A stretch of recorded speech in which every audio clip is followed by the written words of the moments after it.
가족 간의 불화가 있습니다. 지금 어머니하고는 연락 안 하세요? 연락은 오긴 하는데 제가 씹고 있고, 다른 거를 제가 하고 싶어도 나중에 해라, 거기에 대해서 저항감이 생겨요. 저항을 못 했거든요 이제. 근데 어쩌면 우리는 왜 그러는 것도 같냐면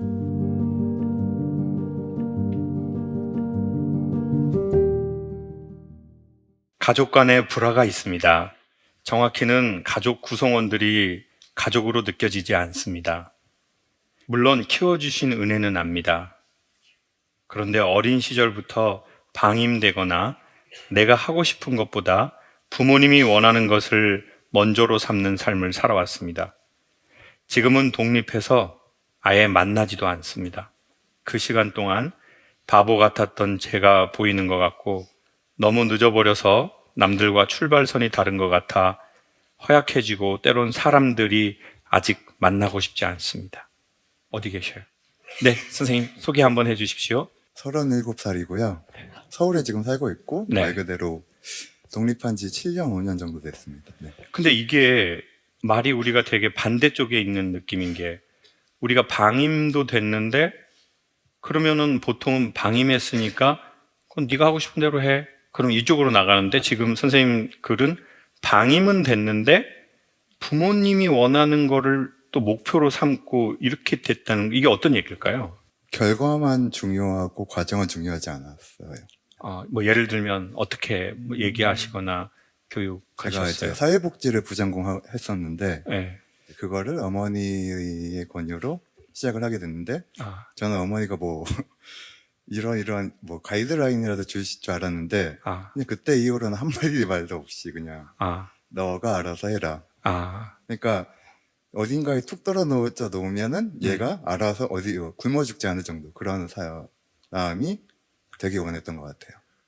근데 또 뭔가를 정해주신 거네요. 이건 해라? 말 안 되시우는 것처럼 다른 거를 제가 하고 싶어도 안 돼. 나중에 해라, 이건 안 되라. 그래서 이제 좀 많이 그러면 이런 거 어떤 거예요? 너 엄마가 하라는 거 해. 이거예요? 아니면 남들 할 때 해? 뭐예요? 전자예요. 엄마가 하라는 거 해. 네. 엄마가 너 모르겠어? 엄마가 너 낳는데? 넌 이걸 해야 돼. 엄마가 다 어련히 알아서 딱 한 거야. 그걸 해. 그리고 나서 나는 관심도 없고 의지도 없어서 그걸 했는데, 엄마가 하라고 해서 했는데 거기에 대한 그 다음 어떤 가이드라인이나 지원은 또 없고, 이렇게 된 거예요? 네. 근데 이제 30대가 되어서 이제 저희 어머니가 남들 자식들 하는 만큼 또 이제 받기를 원하셔가지고, 좀 뭐랄까, 이율배반적이라고 해야 되나? 우선적이라고 해야 되나? 약간. 물질적인 거를요? 아니면 정서적인 걸요? 둘 다요. 새엄만. 네. 아버지는 어떠셨어요? 저희 한부모 가정이고요. 제가 돌 될 때 돌아가셨어요. 아버지가 일찍 돌아가셨군요. 그럼 형제가 선생님만 있으세요? 아니면 또 위로 형이 하나 있습니다. 형한테도 그러셨어요, 엄마가? 아니요. 그럼 형은 어떻게, 그럼 너 하고 싶은 거 해라? 약간 장남 우선주의라고 해야 되나? 올인하자. 장남에게? 네. 장남이 잘하면은 네가 이제 이걸 보고 또 배울 거다. 사실 장남이 안 돼도 밑에 애들 잘 되는 집안이 많거든요. 근데 우리 엄마들은 왜 계속 첫째가 잘 돼야 밑에 있는 애들이 보고 잘 된다고 생각을 했을까요? 사실 첫째가 잘 안 돼도 밑에 애들 잘 되는 경우도 많고, 첫째가 못 돼도 뭐 그런 케이스는 다양한데, 아마 저희의 부모님들이 그런 쪽으로는 같은 학원을 다니신 것 같아요. 그럼 지금 어머니하고는 연락 안 하세요? 네. 문자로 연락은 오긴 하는데 제가 씹고 있고, 그 명절 때 특히 이제 뭐 내려오라고 하잖아요. 그러면 대충 둘러대는 거죠. 나 지금 내려가고 싶지 않다라거나, 그때 일할 것 같다라거나, 그런 식으로 약간 회피하는 성격. 그런 지는 얼마 되셨어요? 그건 한 3, 4년 정도 된 것 같아요. 오늘은 혼자 오셨어요? 네. 지금도 사회복지사 하세요? 아니요, 지금은 좀 여러 군데 전전하다가 네. 법률사무원 준비하고 있습니다. 법률사무원? 네. 그건 선생님 취향에 잘 맞으세요? 어떠세요? 네, 저는 약간 딱딱 떨어지는 거 좋아하고, 그 외에 약간 벗어나지 않는 거. 약간 그것도 법률이라는 게 가이드라인이 정해져 있으니까 좀 편한 것 같아요. 그쵸. 어떻게 보면 오픈된 땅이 누군가에게는 엄청난 자유의 공간이 될 수도 있는데 누구에겐 너무 막막함이 될 수도 있거든요. 근데 이제 선생님은 뭘 너무나 광활한 걸 주면 이게 오히려 나한테 좀 안 맞는데 나는 그냥 A가 들어가면 A 다시로 나오고 그러면 그것만 내가 알면 되잖아요. 거기 안에서 안정감도 느끼고 편안함도 느끼고. 이 기질은 어려서부터 이렇게 된 거예요? 아니면은 어머니의 좀 강한 환경에 의해서 영향받아서 이렇게 되신 것 같아요? 좀 천성이 그랬던 것 같아요. 어려서부터 네. 뭔가 좀 안정적인 이런 거를 약간 이제 압박이 들어오면은 거기에 대해서 저항감이 생겨요? 네, 저항값이 높아져요? 그때는 저항을 못했거든요. 이제 아, 흔히 이제 사춘기가 늦게 온 거죠.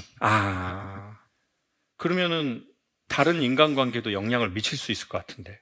사람을 진짜 예전에는 잘 못 믿었거든요. 그러니까 저는 믿을 수 있어요. 어. 저는 좀 강압적이진 않으려고 하는데, 선생님 느끼시기는 어때요? 선생님은 강압적인 거나 이거 해, 딱 이런 거 되게 싫어하시고 그 센서가 발달되어 있잖아요. 네, 저는 좀 그런 스타일이에요. 어때요? 약간 유하신 스타일이에요. 유한 스타일? 네, 오늘 제 가죽 자켓은 어때요, 선생님? 왜 웃어요? 오늘 못돼 처먹은 분들이 많이 오셨구만. 아이고, 지금. 되게 선생님 그 강연 스타일하고 되게 잘 맞아요.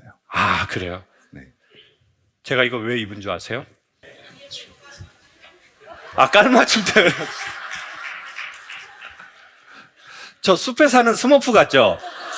아니, 이거 저 뒤에 뭐 하는지는 모르거든요. 사실은. 근데 이거는 선생님하고 제 이야기하고 되게 비슷한데, 저 안에 있는 거를 컬러로 하라면 저는 오히려 이게 제 컬러거든요. 근데 아까 그러면 이제 고민을 해요. PD한테 물어봐요. 나 이거 벗고 이렇게 나갈까? 그럼 이거 벗으면 무난하잖아요. 그냥 밑에 검정색, 위에 곤색. 그냥 무난해요. 누가 이걸 갖고 이렇게 뭐라고 하지 않고 여러분의 그 비웃음을 받지 않아도 돼요. 저도 50이 넘었는데 왜 옷으로 제가 비웃음을 받아야 됩니까? 저도 반백살입니다. 근데 이게 제가 되게 좋아하는, 저를 표현해내는 물성이에요. 디자인도 제가 좋아하는 디자인이고 무엇보다 컬러. 그리고 안에 이렇게 돼 있잖아요. 보통은 안에는 그냥 검정 천이에요. 근데 저는 그게 싫어. 나는 나만의 패턴, 내 삶의 패턴을 찾고 싶어. 근데 이렇게 못 사는 거예요. 왜? 선생님은 엄마가 그래서 그런 게 있었지만 저는 보이지 않는 사회의 엄마와 제 안에 그 엄마가 저한테 있었던 것 같아요. 네, 그래서 최근에 심리 상담 받았을 때 상담사 선생님이 이거는 엄마의 요인도 있지만은 내가 스스로 선택한 것도 있지 않겠느냐 라고 해서 좀 그때 좀 충격은 아니고 약간 멍해질 때도 있었어요. 근데 그거에 대한 제 생각은 좀 이런 것 같아요. 제 의견은 첫 번째, 우리 안에 전혀 씨앗이 없잖아요. 그러면 여기에 이 나무 바닥에 제가 아무리 정성을 줘서 물을 준다고 해도 여기에서 뭐가 나오진 않잖아요. 근데 이 땅에 그 씨앗이 있었어. 근데 그 씨앗에 햇빛을 주고 물을 준 게 엄마인 거예요. 근데 심지어 이제는 엄마랑 우리는 살지도 않아. 연락도 안 해. 근데 엄마가 나한테 막 그렇게 했던 것이 내 안에 어떤 소리를 만들어버린 거예요. 그래가지고 이 보이지 않는 소리가 있어요. 들리지 않는 이 소리가. 엄마랑 같이 안 사는데. 그리고 심지어 그거 엄마가 돌아가셔도 있어요. 있을 수 있어요. 저는 아버지가 돌아가셔도 있더라고요, 그게. 그러니까 처음으로 아버지 살아계실 때는 제가 원망 진짜 안 하려고 했고 긍정으로 모든 상황을 바라보려고 했는데 아버지가 돌아가셔도 그 문제가 저한테 영향을 주니까 처음으로 아버지가 원망스럽더라고요. 그리고 원망했어요. 속으로. 그리고 해야 폭발하지 않을 것 같더라고요. 이게 그렇게 유쾌한 해결책은 아닌데 이것도 내가 다시 또 이렇게 딱 끌어안으면 어디 가서 다른 데서 또 폭발할 것 같은 거예요. 내 속에서. 그럼 나중에 찾지도 못해.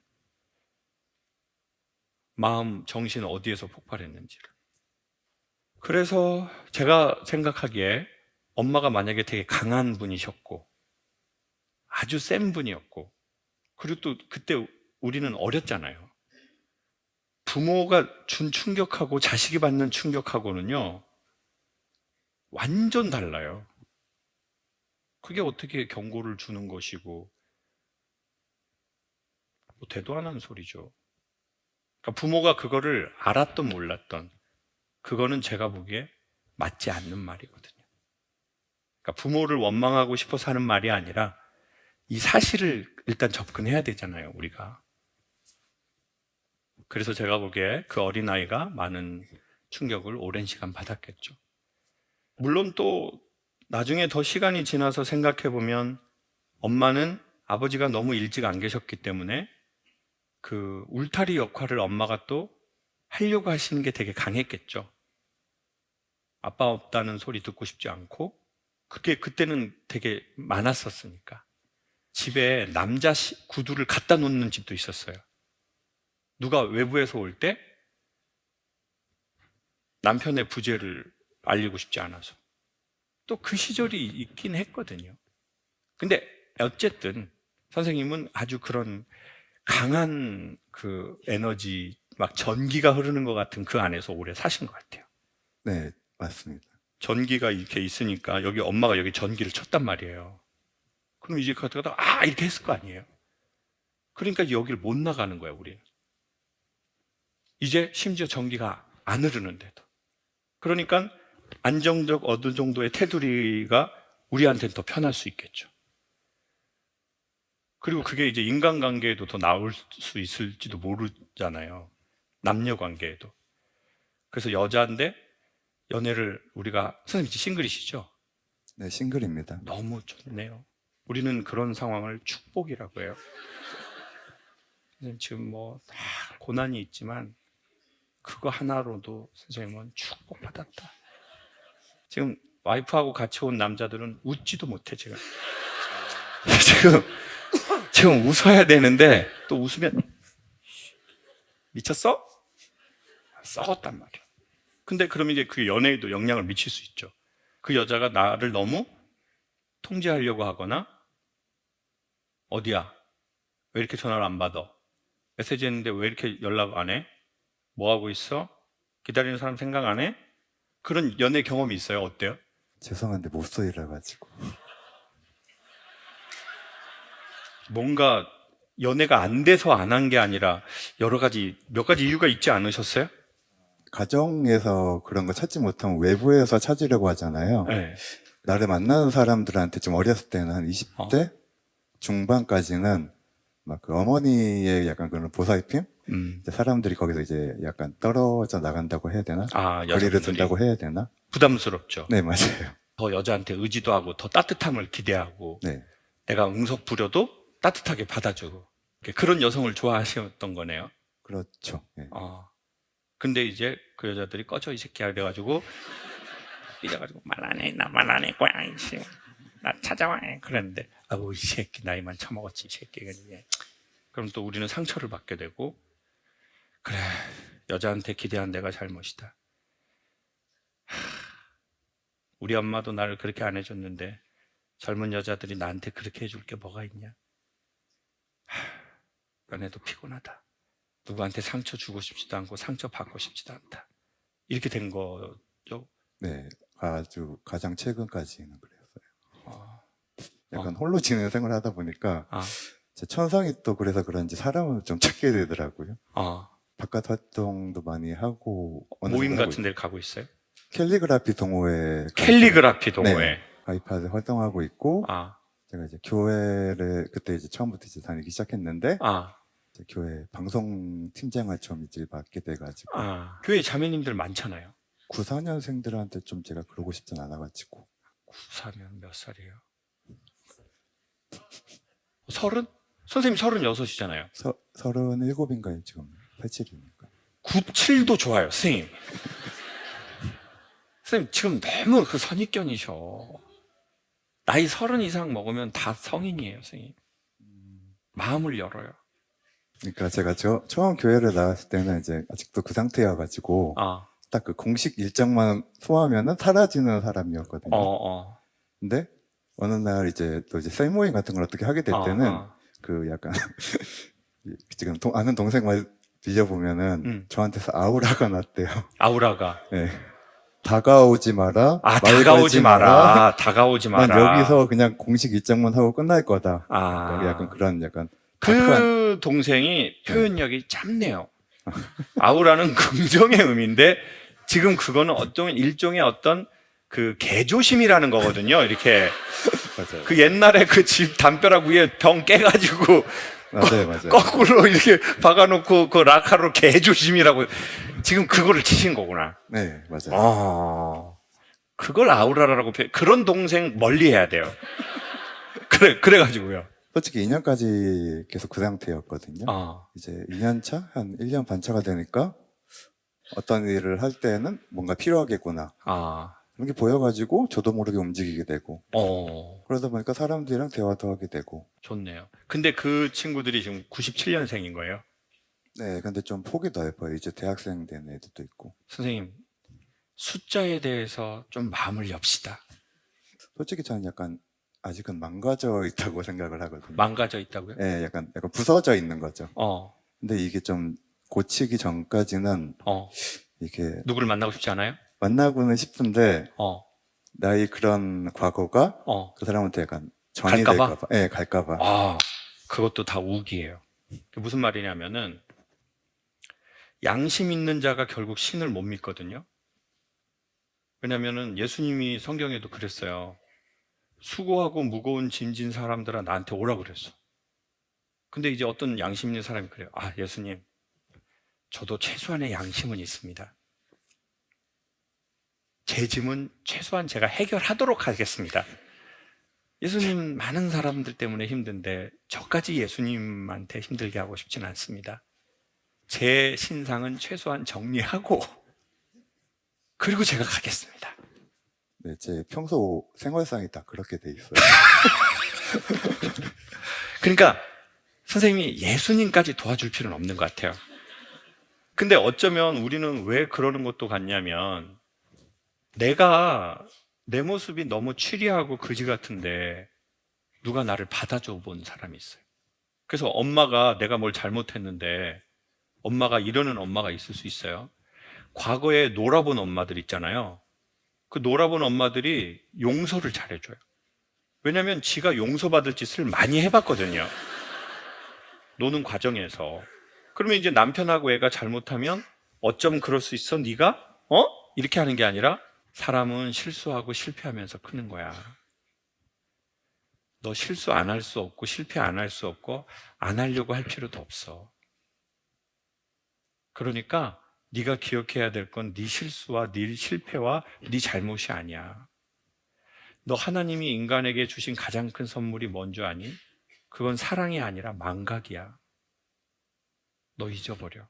그리고 네가 잊지 말아야 할 것은 네가 아무리 그래도 엄마가 너 같은 자리에서 기다리고 있다는 사실이야. 이제 너 들어가서 편하게 일 봐. 엄마도 담배 한 대 태우고 들어갈게.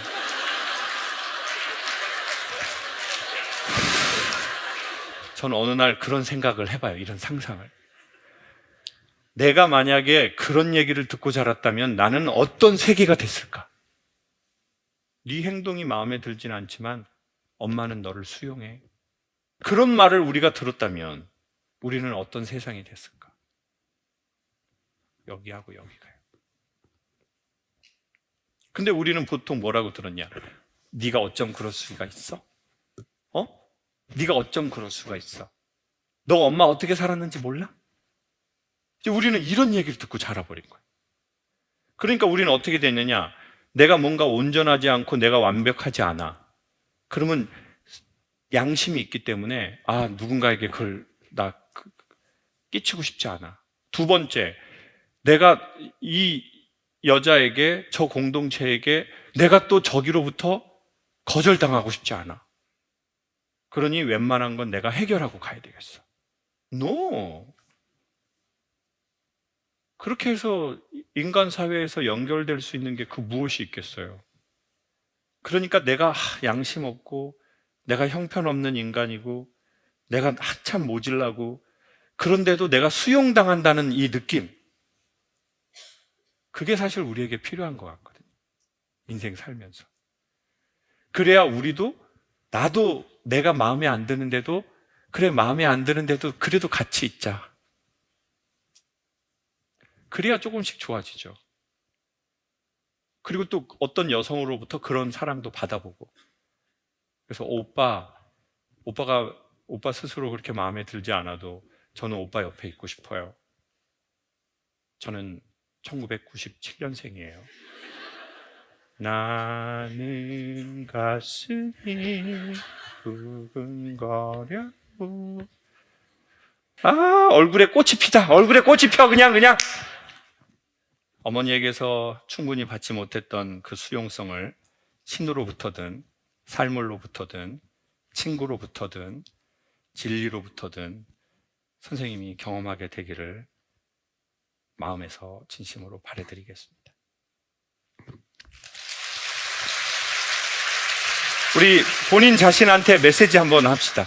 저기 보시고. 힘들었을 것 되게 아는데 살아있어서 진짜 너무 고맙고, 내가 약간 완벽하게 보이려고 하는 거, 약점을 잘 보이려고 하지 않는 거 너무 잘 아는데 이제는 약간 편해지자요. 때로는 일단 지르고 나서 그 다음에 생각해보고도 그러자. 힘내자, 준수야. 네. 그래도 우리 이런 얘기를 같이 진솔하게 할 수 있어서 너무 좋습니다. 그 어떤 겨울도 봄을 막은 적이 없다고 합니다. 조만간 봄이 올 거고 진심으로 오기를 바라고, 그리고 또 여기에 오신 것 자체가 봄이 시작됐기 때문에 오신 걸 겁니다. 진심으로. 사람들이 자기 안에 있는 이야기를 누군가에게 말할 수 있고 이것을 웃으면서 서로 이야기하고 생각할 수 있다는 건 괜찮은 시간을 함께 서로 이야기하면서 보내는 것 같습니다. 한 번에 구원자가 나타나서 우리의 문제를 완벽하게 해결할 수는 없지만 솔직하게 어느 정도는 이야기하고 함께 생각해보는 시간을 갖는 것은 상당히 괜찮은 것 같습니다.